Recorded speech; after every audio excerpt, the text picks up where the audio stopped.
It's been over a month of waiting between backordered parts, lost packages, but now we've got it, and today we could move to the front end of the C10 and get the front suspension knocked out. You can see the riding on the pavement. Young kids, they're growing up in basements. Man, it's been a hell of a time trying to get a hold of some of these parts, but I'm glad that we finally have everything that we need to knock out the suspension for the front, and I'll go into a little bit of detail here with you on what we're looking at. So the first thing that we got here are CPP 3-inch drop springs for the front. Cost Performance Products is also what we have installed in the rear already. If you haven't seen that video, check it out. We're going to be coupling that with a 2-inch drop spindle. So that's going to give us an overall drop of 5 inches between the two for the front. We have CPP tubular upper control arms. It comes with ball joints already and the bump stop, so that's pretty cool. We're going to be rebuilding and reusing the lower control arms. So I've already got them repainted, and I got the bushing installed in the front, the bump stop rather. And everything I read about these was true. They are a pain to get in. A trick that I used that helped out, I kind of merged two things together. If you're going to be doing this, what I did was I took a heat gun and I heated up the bottom, and I can grab here in a minute the other side bushing to kind of show you. But I heated it up to get it a little bit softer, and I worked one side in, and then for the back, I took a screwdriver and just worked it in. So I got that in already. We got new cross shafts that goes across the control arm here, and I'll get into more detail on how to install these and kind of the process. I'll do that here in a minute. We got new front shocks. We spray painted and got the old rotors turned, so those are fresh and ready to go. And we have all new wheel bearings and suspension parts. So let's get into this. We're going to work on the lower control arms first. I'll explain this a little bit more in detail, and I'll also show you this bushing. Bump stop. So this is the bump stop. This is the bottom I was telling you about that I took a heat gun. Let me see. Yep, there we go. Took a heat gun and heated these tabs up to get them a little bit softer. And then this guy here is the part that I just trimmed off. I'm not really sure what purpose that serves. I didn't see any point of it, so I just trimmed it off to make it a little bit easier to work in. And what I did was I started the one side, got it worked in, and then took a screwdriver and just kind of pushed it until it popped in. So we got that. If you're looking for these, I know these were a little bit tricky to find. They're Moog. That's the part number there. So, sweet.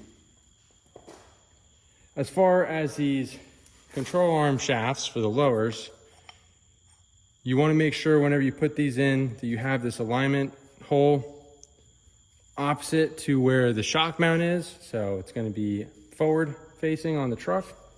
And then what you have here essentially is a little dust shield or rubber boot. You want to have the narrow side facing in on the shaft. And then I'll obviously show you this whenever I'm installing it. And then you want to take both of these nuts off, put the shaft in, and then you have a inside thread, threads here, and you have an outer thread that threads inside this part of the lower control arm. And it's not hard, but it's a little tricky. You need a little bit of finesse getting these in because you need to do both sides. You have to thread them in at equal amounts. So I'll show you how to do that here in a minute, and we're going to need 100 foot-pounds of torque to torque these down whenever we get them in. So I'm going to move on to that.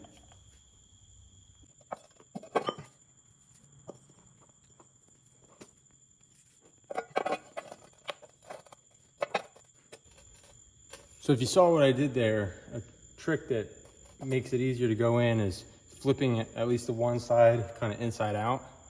Allows for more space to get that in. So now that we have that in, you want to start your first side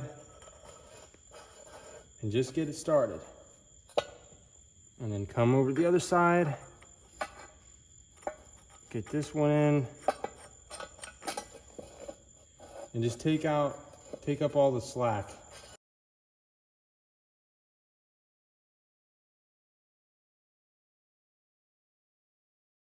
With these tightened down, the next step that we're going to want to do is install our lower ball joints.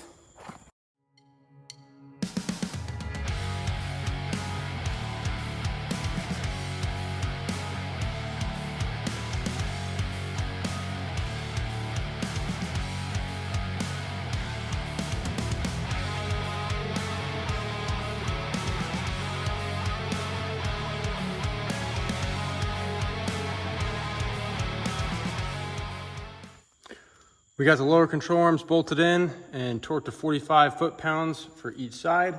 Next thing I'm going to do is install the tubular upper control arm. And then after that, we will get the spindles painted. And whenever they're dry, we will pop those in after that, along with the spring.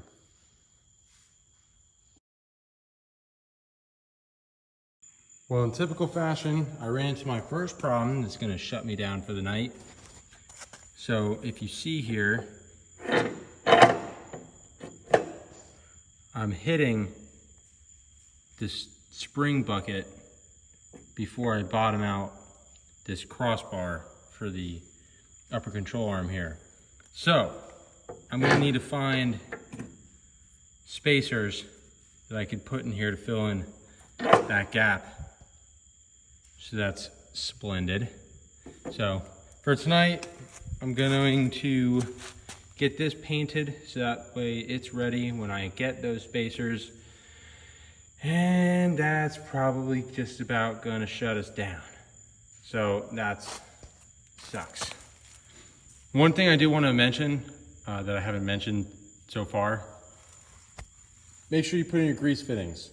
I haven't been doing it yet. I plan on coming back at the end, or whenever I get the control arms tightened up, and putting in the Zerk fittings. For the grease, we have the lower control arm or lower ball joint, and then either end cap on the lower control arm cross brace, cross shaft, whatever you want to call it, and then the upper control arm bushing. So definitely need to get Zerk fittings in those and get them greased. And you know, there's going to be a whole bunch whenever we do the suspension. So just keep that in mind. Don't forget it.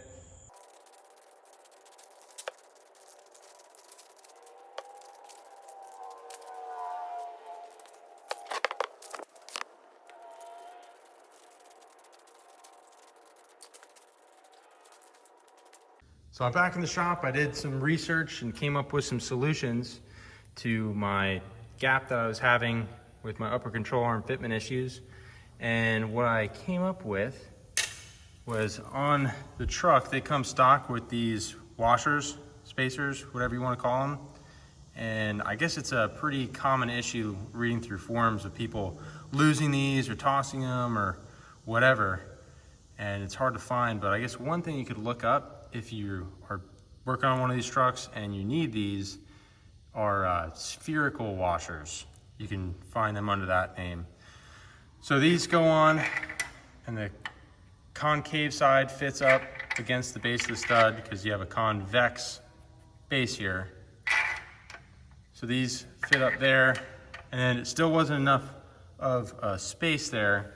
So what I came up with for a solution for that is, I'm not sure what the intended purpose of these are. I got them from Ace Hardware. They're under just bushings, with the bushings and spacers. So I picked these up and I went through two different ideas. They've got a set screw that comes in here that I took out and put this 1/4 all thread rod in there. I got two of them. So you can put them on there, and that's a spacer. I think that I'm gonna take this out and just leave it with these as a spacer. I think it will look less jerry-rigged and a little cleaner, not having the rod in there, and have them float independently of one another. But I did test fit this up already, and doing it this way sets me at the perfect distance for the upper control arm. So this is what I'm gonna run with. I'm gonna reuse these washers. I got them cleaned up, and then I'm gonna add these spacer bushings, whatever you want to call them, in that configuration there for the upper control arm. So I'm going to get the upper control arm put back on, and then we'll work on getting the spring put in and the spindle, and then take it from there.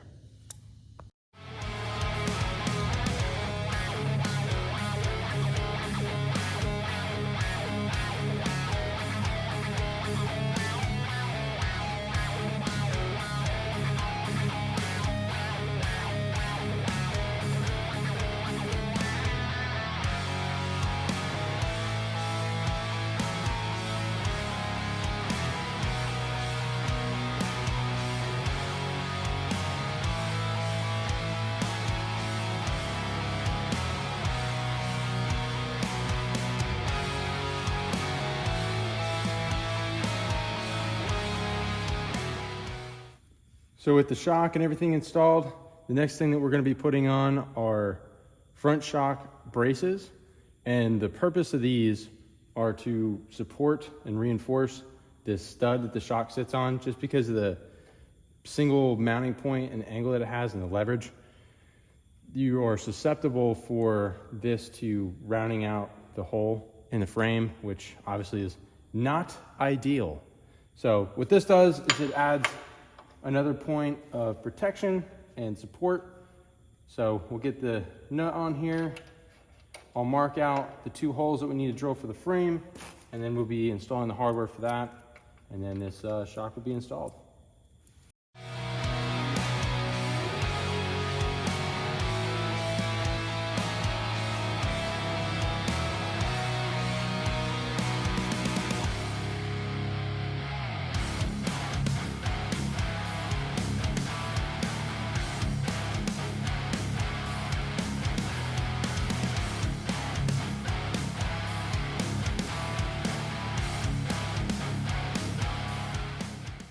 With those braces mounted up, the next step that we're going to need to move on to are installing our dust shields, and then we'll pack our new bearings for the wheel hub. We'll put them in the rotor, and we'll get the rotor mounted on the spindle.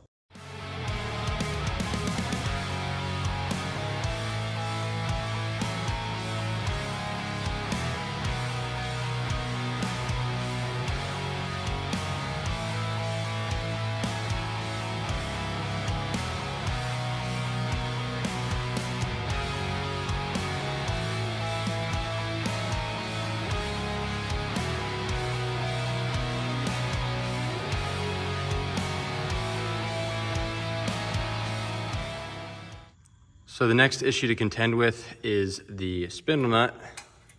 And as you can see, it does not fit. So this is the original spindle nut that came on the truck with the old spindles.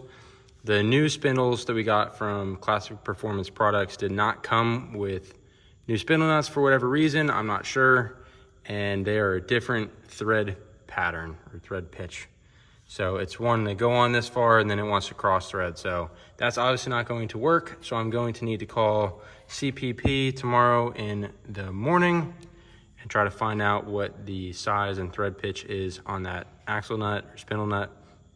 And then hopefully we could find one here at a local auto parts store. So super duper, comes with the territory. It is what it is.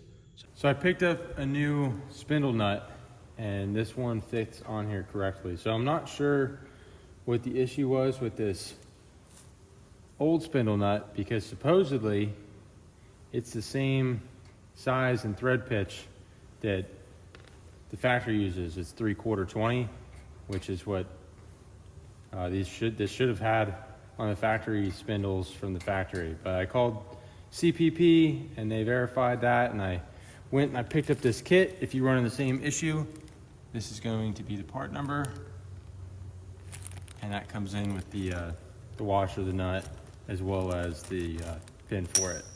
So whenever you put these on, you're not sinking it down really tight. You just want to get it snug to where it's fully seated, but it's not too tight where, like, if you over tighten it, you have resistance on there. You don't want that. So just back it off just a hair.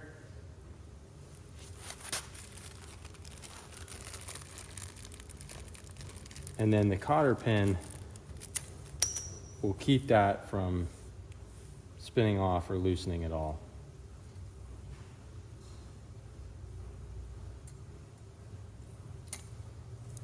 Now that we have both sides done, we can work on the steering. Wait a minute.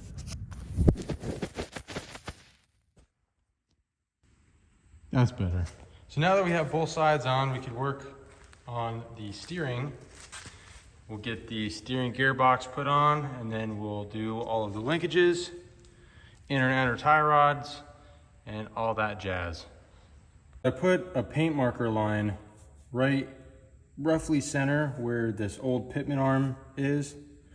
And the reason for doing that is whenever we get this off, there's a spline, and you're going to need to clock the new one when you put it on. And if you get it off, then you're gonna have problems whenever you have your steering together. You're gonna lock out the steering prematurely, or you know, have all sorts of problems. So it's important that you get this at least pretty close to lined up where the old one was. So we'll pop this off and get it changed out.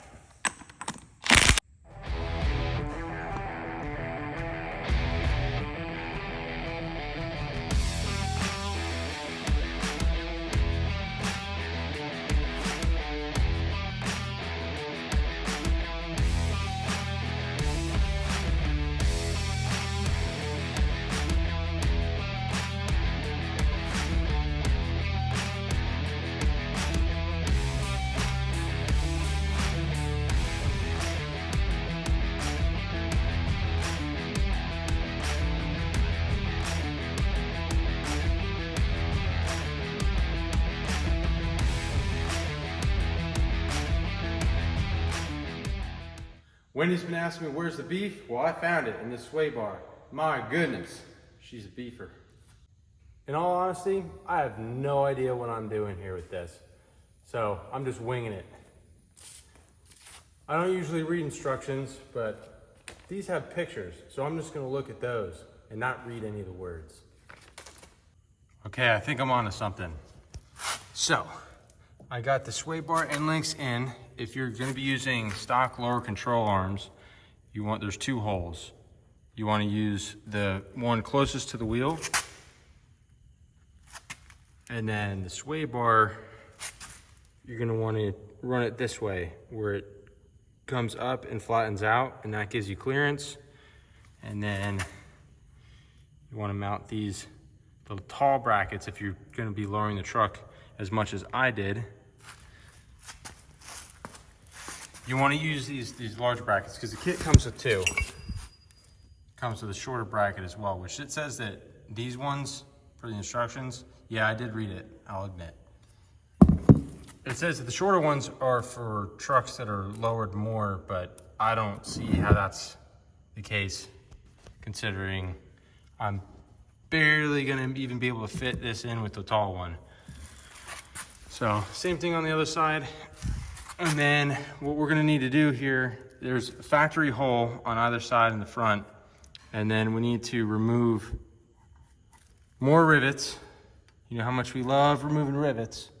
And then this will be our second mounting point for these brackets. They're just loosely in there.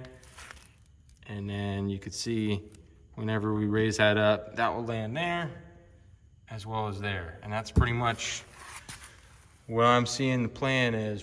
One issue that I am seeing, or potential issue, is with these tie rod adjusters.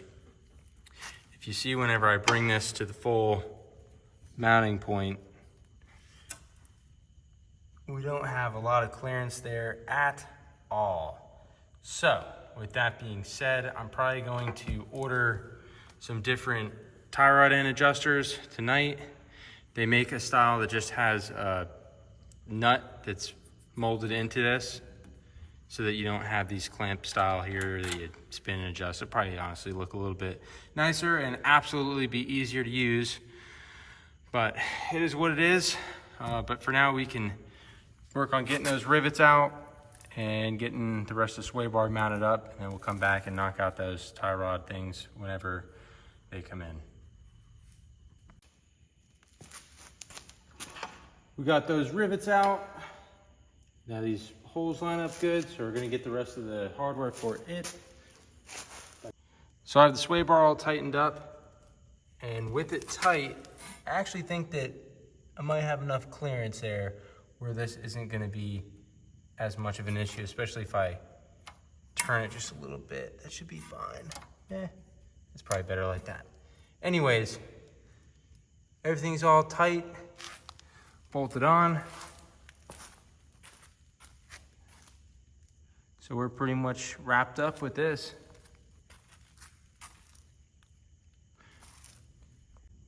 That's gonna wrap up the installation of the front suspension on the C10. Very happy to get everything going back together. I think it's going pretty smooth. And now that we have all this installed, we can finally put all four wheels on the truck, and now we can move it around the shop, which is definitely gonna be nice to be able to do again. It's been many a week since we've been able to do that, so that's definitely a plus. So I don't know if you noticed or not, but I'm playing around with some different shirt designs. I just got this one in today. I don't know if there's any interest on your guys' side. If you might be interested in any Barn Built Fabrications merch, if you think you might be interested, drop a comment, let me know, and let me know what you think. So I think I'm gonna play around with a different design. I like the front of this. And we also got the back here, we got our logo.